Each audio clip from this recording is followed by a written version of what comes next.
আল্লাহ গরিব দেখেন না মেরে দোস্ত। বেলাল রাদিয়াল্লাহু তাআলা আনহুর বাড়ি আমি 6 বার এই দুই চোখে দেখছি। উনাকে দেখি নাই, কিন্তু উনার দেশের মানুষগুলাকে দেখছি। এখনো পছন্দ হয় না, না রং না ঢং। মনে হয় যে ডাইস ছাড়া বানায় আল্লাহ ছেড়া দিয়েছেন, কোনো রঙও নাই ঢংও নাই। 1400 বছর আগের বেলাল কেমন ছিল ভাবেন। আল্লাহর কাছে তার পরিচয়, ছোট্ট জীবনটাকে সে গড়ছিল, এটাই তার কাছে পুঁজি ছিল, আর কিচ্ছু ছিল না। এটাই ছিল, কৃতদাস ছিল, আবার পুঁজি হবে তো হবে কি। বেলাল তো ইথিওপিয়ার ছিল, এখনো তার বাড়িটা ঐতিহ্য হিসাবে রাখা আছে। ছোট্ট পাহাড়ের পদদেশে জঙ্গলের ভিতরে ওই ছোট্ট বাড়িটাকে এখনো সিমসাম সাজায় রাখা আছে। আপনি গেলেও দেখতে পারেন, আদিস আবাবার থেকে 3 থেকে 3.5 ঘন্টা লাগবে গাড়িতে যেতে, বেশি সময় লাগবে না।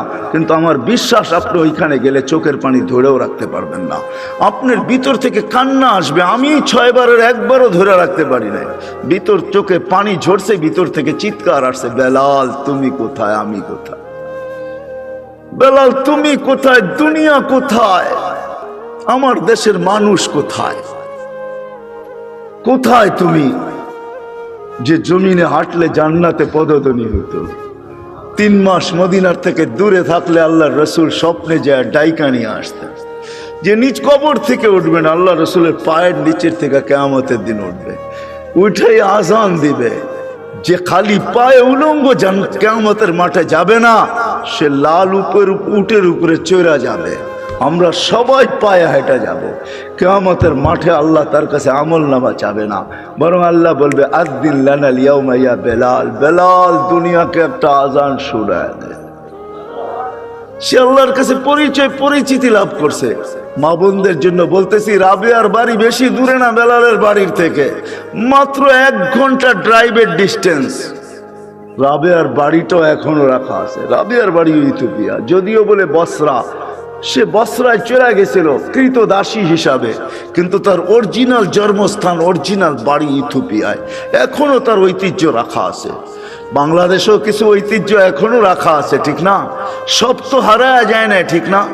না হারায় গেছে? কি বলেন, ইশাকার রাজধানী কি হারায় গেছে? না, বিক্রমপুরের নাম হারায় গেছে, রাজা বীর বিক্রম হারায় গেছে বটে, কিন্তু বিক্রমপুর এখনো কাগজে কলমে লেখা আছে, ঠিক না? রাজা বীর বিক্রম হারায় গেছে, রাজবাড়ির রাজা হারায় গেছে, কিন্তু রাজবাড়ি এখনো রয়ে গেছে। জান্না নাটোরের রাজবাড়ি এখনো রাখা আছে, রাজারা কোথায় আছে কে জানে।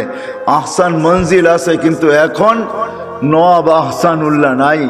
এরকমই রাবেয়ার বাড়ি রাখা আছে। ওইখানে গেল কান্না আসে যে রাবেয়া তুইও কৃতদাসী ছিলি, তুইও তো 1000 বছর আগে কেমন ছিলি, আজকের গুলাকেই পছন্দ হয় না, তোকে আর কি পছন্দ হইতো? তোর রূপরেখাই কিরকম ছিল, কিন্তু তোর নামের জীবনী কোনো বাসা নাই দুনিয়ায় যেই বাসায় রাবেয়ার জীবনী লম্বা হবে না। আর আসলে এটাই আল্লাহর সিস্টেম। রাত যখন বাড়তে থাকে, তোর মানুষের মেমোরি আস্তে আস্তে ক্লোজ হইতে থাকে। একটা সময় আসে পুরা ক্লোজ হয়ে যায়, আর শেষ ঘুমের কোলে ঢুলা পড়ে। আবার সকালে যখন ঘুমের থেকে ওঠে, তো মেমোরি আস্তে আস্তে ওপেন হইতে থাকে, সূর্যের আলো বাড়তে থাকে, ব্রেন তেজ হইতে থাকে, মেমোরি ওপেন হইতে থাকে। এটাই আল্লাহর সিস্টেম। বিদায় 11:30টার উপরে বাঁচতে চলছে পড়ায়, 11:32। কথা কিন্তু বিলকুল অল্প হবে। এই জন্য মেরে দোস্ত, এটাই সত্য। কথার দিকে যাওয়া যাক। এটাই সত্য। হয়তো আমরা আজকে দুনিয়াতে আসি, দুনিয়ার পরিস্থিতি আর সিস্টেম এটাই বলতে চাইতেছে যে বেশি দিন আমরা সবাই দুনিয়াতে থাকবো না।